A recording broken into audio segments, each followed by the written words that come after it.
এ সময় মারাত্মকভাবে আহত হন গণ অধিকার পরিষদের সভাপতি নুরুল হক নূর। এরপরই অনলাইন অফলাইনে একটাই প্রশ্ন, কে এই লাল টি শার্ট পরা যুবক? অবশেষে পরিচয় মিলেছে গণ অধিকার পরিষদের নেতাদের উপর লাঠিপেটার ঘটনায় ভাইরাল হওয়া লাল শার্ট পরিহিত সেই ব্যক্তির। রাজধানীর কাকরাইলে গণ অধিকার পরিষদের নেতাকর্মীদের উপরে হামলা চালানো মেরুন রঙের পোশাক পরিহিত যুবক ডিবির কেউ নন বলে জানিয়েছেন ডিবি প্রধান শফিকুল ইসলাম। কারাই পুলিশ, কারাই সেনাবাহিনী, কার পক্ষ হয়ে এই হামলা চালিয়েছে? জাতীয় পার্টির পক্ষ হয়ে। জাতীয় পার্টি বাংলাদেশের জাতীয় বেঈমান। দর্শক, বিপি নুরের উপর হামলা করেছিল লাল টি শার্ট পরা একজন ব্যক্তি। তিনি স্লোগান দিচ্ছিল জুলাই বড় দিবস। সেই ব্যক্তির পরিচয় পাওয়া গিয়েছে। তিনি কোন দলের লোক? তিনি ডিবির কোনো লোক নয় বলে জানিয়েছেন ডিবি প্রধান। তাহলে তিনি কোন দলের লোক? বিস্তারিত তথ্য জানতে পারবেন এই ভিডিওতে। 1 সেকেন্ডও না টেনে পুরো ভিডিওটি দেখবেন। চ্যানেলে নতুন হলে সাবস্ক্রাইব করে রাখবেন পরবর্তী আপডেট পাওয়ার জন্য। ভিডিওতে একটি লাইক করে দেখতে থাকুন সম্পূর্ণ ভিডিওটি। সময় মারাত্মকভাবে আহত হন গণ অধিকার পরিষদের সভাপতি নুরুল হক নূর। ওই হামলার সময় লাল রঙের টি শার্ট পরা এক যুবক তাদের উপর নির্দয়ভাবে লাঠি চার্জ করেন, যা এরই মধ্যে সামাজিক মাধ্যমে ছড়িয়ে পড়ে। এরপরই অনলাইন অফলাইনে একটাই প্রশ্ন, কে এই লাল টি শার্ট পরা যুবক? বিস্তারিত জানাচ্ছেন শেখ ফরিদ। নুরুল হক নূরের উপর হামলা চালিয়েছে সেনাবাহিনীর কতিপয় সদস্য।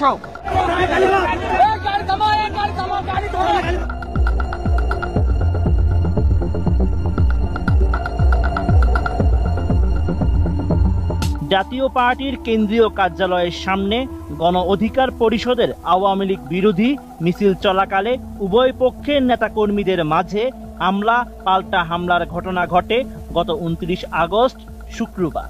এই সময় রণক্ষেত্রে পরিণত হয় কাকরাইল এলাকা। ওই হামলায় মারাত্মকভাবে আহত হন গণ অধিকার পরিষদের সভাপতি নুরুল হক নূর। ওই হামলার সময় লাল রঙের টি শার্ট পরা এক যুবককে গণ অধিকার পরিষদের নেতাকর্মীদের উপর নির্দয়ভাবে আঘাত করতে দেখা যায়। 29 আগস্ট রাতে ওই ঘটনার একটি ছবি ও ভিডিও সামাজিক মাধ্যমে ছড়িয়ে পড়ে। ভিডিওতে দেখা যায় লাল টি শার্ট পরা ওই যুবক গণ অধিকার পরিষদের সভাপতি নুরুল হক নূরকে বেধড়ক পেটাচ্ছেন। এই ঘটনায় তীব্র সমালোচনার পর পুলিশ এখন ওই যুবককে শনাক্ত করার জন্য কাজ শুরু করেছে।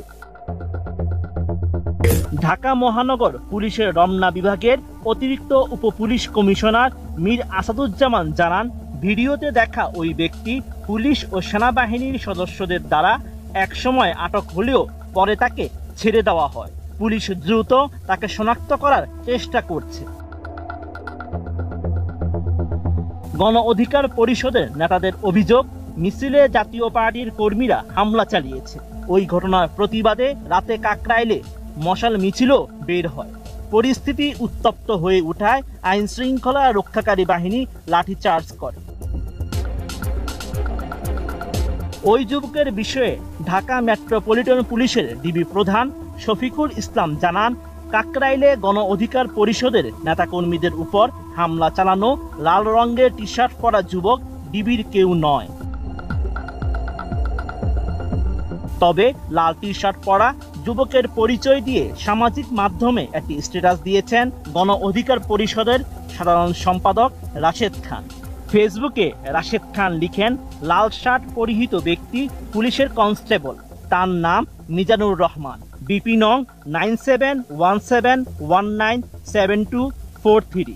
নুরুল হক নূরের উপর হামলা চালিয়েছে সেনাবাহিনীর কতিপয় সদস্য। আপনারা দেখেছেন সেনাবাহিনীর একজন সদস্য লাঠি দিয়ে নুরুল হক নূরের বুকে খুঁচা মারছে এবং সেনাবাহিনীর সদস্যরা, আমরা যে সাংবাদিক সম্মেলন করছিলাম সেখানে এসে সেনাবাহিনীর সদস্যরা, নুরুল হক নূর, আমি সহ যারা সেখানে উপস্থিত ছিলাম, আমাদের উপরে সেনাবাহিনীর সদস্যরা হামলা চালিয়েছে।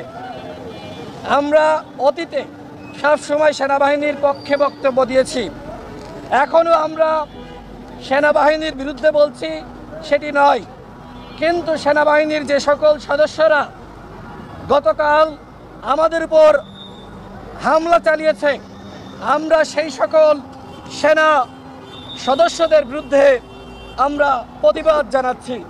এর মানে এই নয় যে আমরা সমগ্র সেনাবাহিনী সেই সেনাবাহিনীর উপর দায়িত্ব পাচ্ছি। কারা এই সেনাবাহিনী?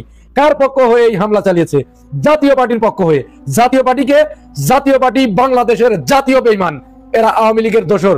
আওয়ামী লীগকে 17.5 বছর বাংলাদেশের মাটিতে ফুলিয়ে ফাঁপিয়ে হাওয়া দিয়ে বড় করেছে, মানুষ করেছে, লালন পালন করেছে এই জাতীয় পার্টি। নুরুল হক নূর যখন জাতীয় পার্টির এহেন ঘৃণ্য নেক্কারজনক কর্মকাণ্ডের প্রতিবাদ করতে গিয়েছিল, প্রতিবাদ জানাতে গিয়ে আজ নূর রক্তাক্ত।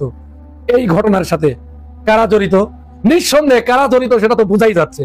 হাসনাত আব্দুল্লাহ অলরেডি আসিফ নজরুলকে বলেছে, ভণ্ডামি ছাড়েন, প্রতিবাদ জানানোর দরকার নেই আপনার, আপনি কাজ করেন, আপনাকে যে দায়িত্ব দিয়ে বসানো হয়েছে সেই কাজ করেন। আসিফ নজরুল স্যার, জাতীয় বেঈমানে পরিণত হবেন না।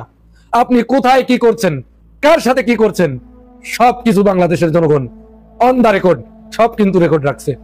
হাসিনার মতো স্বৈরাচারকে যারা পাছায় লাথি দিয়ে ভারতে পাঠিয়ে দিতে পেরেছে, সেই হাসিনাকে এইখানে রিফাইন করবেন আপনি কাকে দিয়ে?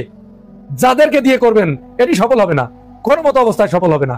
যারা এর সাথে জড়িত গ্রেফতার করুন, শাস্তির আওতায় আনুন, জাতীয় পার্টিকে নিষিদ্ধ করুন।